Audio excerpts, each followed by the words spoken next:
think in the next 5 to 10 years, as we look at the future, there are a number of key factors that I think need to be put in place that still aren't put in place. And one is understanding the loss and understanding how do you rebuild that, how do you bring that resiliency and sustainability back, both from commerce as well as from education. Because I think education is so important when we talk about what happened with the oil spill and the impact of that oil spill along the coastal areas. That connected with the loss of land that we're losing every hour, like a football field, because of deterioration along our coast, that needs to work better for people to understand what that means. We have a lot of sensationalism about, well, if we don't do this, there won't be a New Orleans. We have a lot of people, scientists and others, say, well, why would you live there anyway? Because it's inevitable, it's going to happen.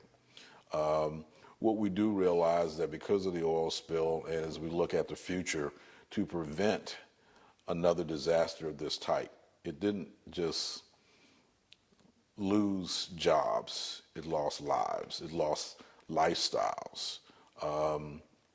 It took the future out of many families. And as we look further down the road, we don't want that to happen again. We don't want people to be lost because of this disaster, which means that we have to work with our political process to make sure that we protect families, communities, commerce, and employment and education as it relates to any kind of disaster of this type. We also realize that big business many times lose sight of the little person because it's all about making the money, and if some people have to suffer or be victims of that, okay, that's just a way of life. But I think we need to stop that. And we feel that educating the community, putting the pressure on those who make the decisions, whether they be economic development as well as commerce within our own communities, will help to change that. But it's going to require everyone understanding what does it mean and saying, well, okay, I don't live on the coast, it's not important, or as long as I can still get my crawfish, it may cost a little bit more, but that's okay. Because we have a lot that's going on, and one of the things that we're trying to do here at CSCD is help the community better be educated on what's going on around them.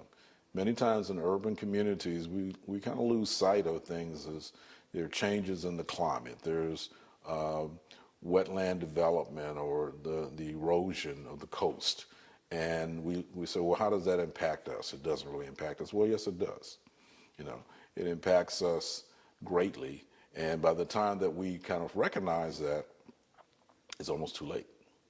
So in the future, what we're trying to do is make sure that young people, understand environmental development.